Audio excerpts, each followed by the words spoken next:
என்ன மக்களே, இன்னைக்கு சின்ன மருமகள் சீரியல்ல எப்படி ஒரு பெரிய பூகம்பமே வெடிச்சிருக்குன்னு பாத்தீங்களா? குழந்தைய காணோம்னு குடி இருந்த குடும்பமே பதறி போய் இருந்த நேரத்துல அது எல்லாம் ஒரு நாடகம்னு தெரிஞ்சா எப்படி இருக்கும்? அந்த பரபரப்புக்கு பஞ்சமே இல்லாம இன்னைக்கு கதை ரொம்ப பிரமாதமா போச்சு. புரியாத புதிரா இருந்த சேதுபதி மனசு இன்னைக்கு முழுசா மாறிடுச்சு. அத பாயும் ஒரு பெரிய பொய்ய சொல்லி மாத்தி இருக்காங்க.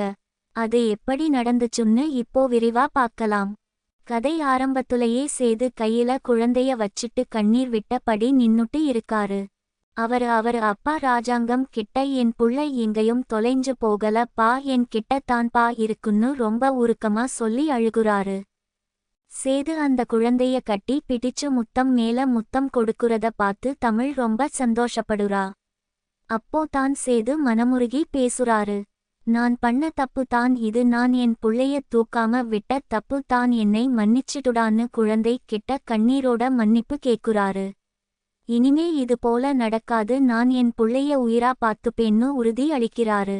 இதை பார்த்து மோகனா, ஈஸ்வரி, ராஜாங்கம்னு எல்லாருமே ஆச்சரியமா பாக்குறாங்க.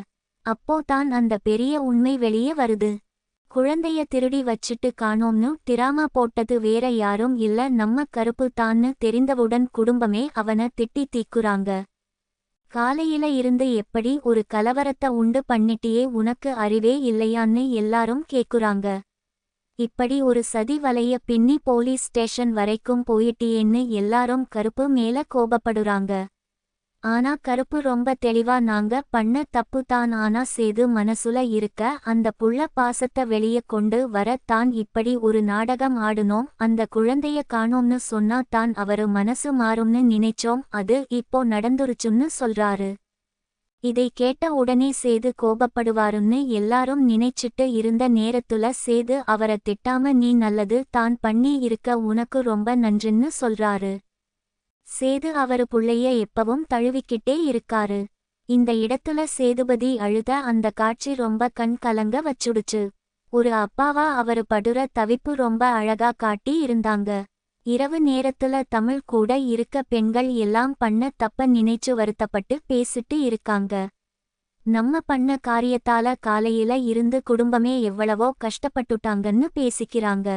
அதுக்கு அப்புறம் சேது அறையில கட்டில் மேல குழந்தைய வச்சு ரொம்ப பாசமா விளையாடி கிட்டே இருக்காரு. தமிழ் போய் குழந்தைய தொட்டில்ல படுக்க வைக்கலாம்னு கேட்டா சேது விட மாட்டேங்குறாரு. என் புள்ளைய நான் தான் பார்த்துப்பேன், இனிமே 24 மணி நேரமும் என் புள்ள என் கூட தான் இருப்பான்னு சொல்லி சேது ரொம்ப அன்பா பேசுறாரு. இதை பார்க்கையில தமிழுக்கு ரொம்ப சந்தோஷமா இருக்கு. ஆனா இந்த சந்தோஷம் எல்லாம் ரொம்ப நேரம் நீடிக்கல. கதைய முடிக்கிற நேரத்துல ஒரு பெரிய திருப்பம் வச்சாங்க. காலையில தமிழ் பட்டு புடவை எல்லாம் கட்டி ரொம்ப அழகா கிளம்பி கையில குழந்தைய வச்சிட்டு வெளிய போற மாதிரி வராங்க. எல்லாரும் ஆச்சரியமா, எங்க கிளம்பிட்டன்னு கேக்குறாங்க. அதுக்கு தமிழ், நான் குழந்தைய கூட்டிட்டு போறேன்னு எதிர்பார்க்காத ஒரு பதில சொல்லி எல்லாரையும் அதிர்ச்சியாக்குறாங்க. இந்த இடத்துல தான் இன்னைக்கு முடிச்சாங்க.